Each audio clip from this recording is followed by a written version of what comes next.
ಎಲ್ಲರಿಗೂ ನಮಸ್ಕಾರ. ನನ್ನ ಹೆಸರು ರಾವಳಯ್ಯ. ಮಂಡ್ಯ ಜಿಲ್ಲೆಯ ಮಂಡ್ಯ ತಾಲೂಕಿನ ಸುತ್ತ ಹೈಸ್ಕೂಲು ವತಿಯಿಂದ ನಾನು ಈ ಬಾರಿ ವಿಭಾಗೀಯ ಮಟ್ಟದ ವಿಜ್ಞಾನ ವಸ್ತು ಪ್ರದರ್ಶನಕ್ಕೆ ಆಯ್ಕೆಯಾಗಿದ್ದೆ. ಅದು ಪಾಂಡಿಚೇರಿ ರಾಜ್ಯದಲ್ಲಿ ನಡೀತಾ ಇದ್ದು ಆ ಒಂದು ವಿಜ್ಞಾನ ವಸ್ತು ಪ್ರದರ್ಶನಕ್ಕೆ ನಾನು ಭಾಗವಹಿಸಿದ್ದೀನಿ. ಸೊ ಈ ಒಂದು ವಿಜ್ಞಾನ ವಸ್ತು ಪ್ರದರ್ಶನದಲ್ಲಿ ನಾನು ವಿವಿಧ ಮಾದರಿಗಳನ್ನು ಮಾಡ್ಕೊಂಡು ಬಂದಿದ್ದೀನಿ. ಸೊ ಅದರಲ್ಲಿ ಒಂದು ಮಾದರಿ ಏನಪ್ಪ ಅಂದರೆ ಆರ್ಮಿ ಕಂಟೋನ್ಮೆಂಟ್ ಏರಿಯಾ ಅಂತ ಹೇಳ್ತೀವಿ. ಅಂದರೆ ನಾವು ಸೇನೆಯಲ್ಲಿ ನೋಡ್ತೀವಿ, ಸೇನೆಯಲ್ಲಿ ನೋಡಿದಾಗ ಅಲ್ಲಿ ಕೆಲವು ನಿಷೇಧಿತ ಪ್ರದೇಶಗಳಿರ್ತವೆ. ಅಂದರೆ ನಮ್ಮ ಸೇನೆಯ ಅಧಿಕಾರಿಗಳು, ನಮ್ಮ ಸೈನಿಕರು ಮಾತ್ರ ಒಳ ಹೋಗ್ತಕ್ಕಂತಹ ಕೆಲವು ಪ್ರದೇಶಗಳಿರ್ತವೆ. ಸೊ ಅಲ್ಲಿಗೆ ಅವರು ಒಳ ಹೋಗುವಂತಹ ಸಂದರ್ಭದಲ್ಲಿ ಅವ್ರಿಗೇನಪ್ಪ ಅಂದರೆ ಸೆಕ್ಯೂರಿಟಿ ಪರ್ಪಸ್ ಆಗಿ ಬೇರೆ ವ್ಯಕ್ತಿಗಳು, ಬೇರೆ ದೇಶದ ವ್ಯಕ್ತಿಗಳು ಆ ಒಂದು ನಮ್ಮ ಸೇನೆಯ ಒಳಗಡೆಗೆ ಒಳ ನುಸುಳಬಾರದು ಅಥವಾ ಒಳ ಹೋಗಬಾರದು ಅನ್ನುವಂಥ ಉದ್ದೇಶದಿಂದ ಸೆಕ್ಯೂರಿಟಿ ಪರ್ಪಸ್ಗೆ ನಾವು ಈ ಒಂದು ಮಾದರಿಯನ್ನು ತಯಾರು ಮಾಡಿದ್ದೀವಿ. ಸೊ ಈ ಒಂದು ಮಾದರಿಯಲ್ಲಿ ನಾನು ಬಳಸಿರ್ತಕ್ಕಂತಹ ಉಪಕರಣಗಳೇನೇನಪ್ಪ ಅಂದರೆ ಒಂದು ಆರ್ಡಿನೋ ಬೋರ್ಡ್ ಅಂತ ಹೇಳ್ತಾ ಇದ್ದೀವಿ. ಆರ್ಡಿನೋ ಬೋರ್ಡ್ ಇದೆ ಒಂದು, ಮತ್ತು ಇನ್ನೊಂದು RFID ಕಾರ್ಡ್ ಅಂತ ಹೇಳ್ತೀವಿ. ಇದು RFID ರಿಸೀವರ್ ಅಂತ, ಮತ್ತು ಇದು RFID ಕಾರ್ಡ್ ಅಂತ ಹೇಳ್ತಾ ಇದ್ದೀವಿ.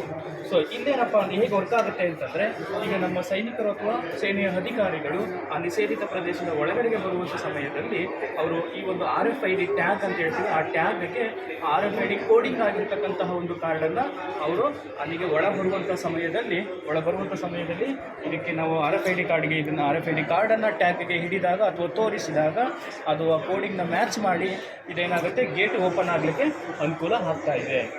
ಸೊ ಇದನ್ನು ಸೆಕ್ಯೂರಿಟಿ ಪರ್ಪಸ್ಗೆ ಮಾಡಿದ್ದೀವಿ. ಹಾಗಾದರೆ ಬೇರೆ ಯಾರಾದರೂ ಅನ್ಯ ವ್ಯಕ್ತಿಗಳೇನಾದರೂ ಬಂದು ಇದನ್ನು ಟ್ರ್ಯಾಪ್ ಮಾಡಲಿಕ್ಕೆ ಅಥವಾ ಓಪನ್ ಮಾಡಲಿಕ್ಕೆ ಟ್ರೈ ಮಾಡಿದ್ರೆ ಹೇಗಾಗುತ್ತಪ್ಪ ಅಂತಂದರೆ, ಇದು ಕೋಡಿಂಗ್ ಮಾಡದೇ ಇರ್ತಕ್ಕಂಥ ಒಂದು ಕಾರ್ಡ್ ಇದು. ಸೊ ಈ ಕಾರ್ಡನ್ನು ನಿಮಗೆ ನಾವು RFID ಟ್ಯಾಗ್ಗೆ ಹಿಡಿದಾಗ ಅದೇನಾಗುತ್ತಪ್ಪ ಅಂದರೆ ಗೇಟು ತೆರೆಯೋದಿಲ್ಲ, ಜೊತೆಗೆ ಒಂದು ಬಜರ್ ಅಂದರೆ ಸೌಂಡ್ ಮಾಡುತ್ತೆ, ಯಾರೋ ಬೇರೆಯವರು ಬಂದು ಇದನ್ನು ಡ್ರಾಪ್ ಮಾಡ್ತಾ ಇದ್ದಾರೆ ಅಂತೇಳಿ. ಇದು ಮೆಸೇಜ್ ಎಲ್ಲ ಕಡೆಗೂ ಪಾಸ್ ಆಗಿ ಆ ವ್ಯಕ್ತಿ ಯಾರು ಆ ವ್ಯಕ್ತಿಯನ್ನು ಪತ್ತೆ ಮಾಡಲಿಕ್ಕೆ ಸುಲಭ ಆಗುತ್ತೆ. ಸೊ ಹಾಗಾದರೆ ನಾವು ಇದನ್ನು ಆರ್ಮಿ ಒಂದೇ ಅಂತಲ್ಲ, ಇದನ್ನು ಬೇರೆ ಬೇರೆ ಕಡೆಯಲ್ಲಿ, ಫಾರ್ ಎಕ್ಸಾಂಪಲ್ ನಾವು ಮನೆಗಳಲ್ಲಿ ಓಪನ್ ಮಾಡಲಿಕ್ಕೆ ಅಥವಾ ಗೇಟ್ ಓಪನ್ ಮಾಡಲಿಕ್ಕೆ ಬಳಸ್ಕೋಬೋದಿರ್ಬೋದು. ಮತ್ತು ಈಗ ನಾವೇನು ವಾಹನಗಳಿಗೆ ನಾವು ಫಾಸ್ಟ್ಯಾಗ್ ಅಂತ ಹೇಳ್ತಾ ಇದ್ದೀವಲ್ಲ, ಸೊ ಅಲ್ಲೂ ಸಹ ಬಳಕೆ ಮಾಡ್ಬೋದು. ಹೀಗೆ ಸೆಕ್ಯೂರಿಟಿ ಪರ್ಪಸ್ ಎಲ್ಲೆಲ್ಲಿ ನಾವು ಬಳಕೆ ಮಾಡಬೇಕು ಅಂದ್ಕೊಳ್ತೀವೋ ಅಲ್ಲೆಲ್ಲ ನಾವು ಇದನ್ನು ಯೂಸ್ ಮಾಡ್ಕೊಳ್ಳಿಕ್ಕೆ ಅನುಕೂಲ ಆಗುತ್ತೆ. ಸೊ ಹಾಗಾಗಿ ಈ ಒಂದು ಆರ್ಮಿ ಕಂಟೈನ್ಮೆಂಟಲ್ ಏರಿಯಾ ಅಂತಕ್ಕಂಥ ಒಂದು ಮಾದರಿ ಇದು. ಸೊ ಮತ್ತೊಂದು ಮಾದರಿ ನಮ್ಮದು ಉಬುಂಟು ನೀಡಿ ಅಂತ ಹೇಳ್ತೀವಿ.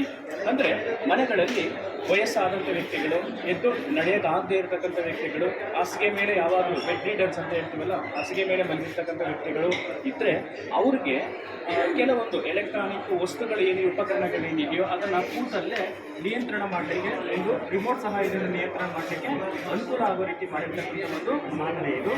ಏನಪ್ಪ ಅಂತಂದರೆ, ಒಂದೇ ಒಂದು ರಿಮೋಟ್ನ ಸಹಾಯದಿಂದ ಆ ವ್ಯಕ್ತಿಗಳು ಮನೆಯಲ್ಲಿರ್ತಕ್ಕಂಥ TV ಮತ್ತು ಹಾಗೆಯೇ AC ಗಳಿರ್ಬೋದು, ಫ್ಯಾನು, ಲೈಟು, ಈ ಥರದ್ದು ಏನು ಬೇಕೋ ಅದನ್ನು ಅವರು ಆಪ್ರೇಟ್ ಮಾಡ್ಬೋದು ಇದು. ಸೊ ಇಲ್ಲಿ ಇದೊಂದು ರಿಮೋಟ್ ಅಂತ ಹೇಳ್ತೀವಿ. ಇದೇನಪ್ಪ ಅಂದರೆ ಇಲ್ಲಿ ಬಳಸಿರ್ತಕ್ಕಂಥ ಉಪಕರಣಗಳು ಒಂದು RF ಮಾಡ್ಯೂಲ್ ಅಂತ ಹೇಳ್ತೀವಿ.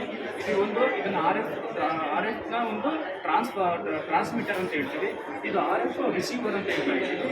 ಸೊ ಈ ಒಂದು ರಿಮೋಟ್ನ ಸಹಾಯದಿಂದ ಬೇರೆ ಬೇರೆ ಉಪಕರಣಗಳು ಈ ಕೆಲಸ ಮಾಡುತ್ತೆ ಅನ್ನೋದನ್ನು ನೋಡೋಣ. ಸೊ ಮೊದಲಿಗೆ ನೋಡಿ, ಇಲ್ಲಿ ಬಲ್ಬ್ ಇದೆ. ನಾನು ಇಲ್ಲಿ D ಅಂತಕ್ಕಂಥ ಒಂದು ಸ್ವಿಚ್ಚನ್ನು ಆನ್ ಮಾಡ್ತಾ ಇದ್ದೀನಿ ರಿಮೋಟ್ನಲ್ಲಿ. ಆಗ ಬಲ್ಬು ಆನ್ ಆಗುತ್ತೆ ಒಂದು ರಿಮೋಟ್ನ ಸಹಾಯದಿಂದ. ಇವರು ಹಾಗೆ ಆಫ್ ಮಾಡ್ಕೋಬೋದು ರಿಮೋಟಲ್ಲಿ.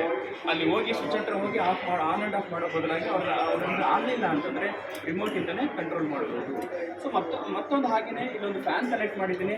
ಈ ಫ್ಯಾನು ಅಷ್ಟೇ ನೋಡಿ, ಫ್ಯಾನು ಆನ್ ಆಗ್ತಾ ಇದೆ ಒಂದು ರಿಮೋಟ್ನ ಸಹಾಯದಿಂದ. ಬೇಕಾದಾಗ ಆನ್ ಮಾಡ್ಕೋಬೋದು ಅವರು, ಮತ್ತು ಹಾಗೆಯೇ ಆಫ್ ಮಾಡ್ಕೋಬೋದು. ಈ ರೀತಿ ಮನೆಗಳಲ್ಲಿರ್ತಕ್ಕಂಥ TV ಇರ್ಬೋದು, ಫ್ಯಾನು, AC, ಲೈಟ್ಸು, ಈ ಥರದ ಹಲವಾರು ಎಲೆಕ್ಟ್ರಾನಿಕ್ ವಿದ್ಯುತ್ ಉಪಕರಣಗಳನ್ನು ಒಂದೇ ರಿಮೋಟ್ನಿಂದ ನಿಯಂತ್ರಣ ಮಾಡೋದಕ್ಕೆ ಅನುಕೂಲ ಆಗ್ತಕ್ಕಂಥ ಒಂದು ಮಾದರಿ ಇದು. ಇದನ್ನು ಉಬುಂಟು ನೀಡಿ ಅಂತ ಹೇಳ್ತಿದ್ದೀವಿ. ಅಂದರೆ ಯಾರಿಗೆ ಅವಶ್ಯಕತೆ ಇದೆಯೋ, ಇದು ಓಡಾಡೋಕ್ಕಾಗದೇ ಇರ್ತಕ್ಕಂಥ ವ್ಯಕ್ತಿಗಳಿಗೆ ಅವಶ್ಯಕತೆ ಇರುವಂಥವ್ರಿಗೆ ಈ ಒಂದು ಮಾದರಿಯನ್ನು ಬಳಸಿದ್ರೆ ಅನುಕೂಲ ಆಗುತ್ತೆ ಅನ್ನುವಂಥದ್ದು ಒಂದು ಮಾದರಿ.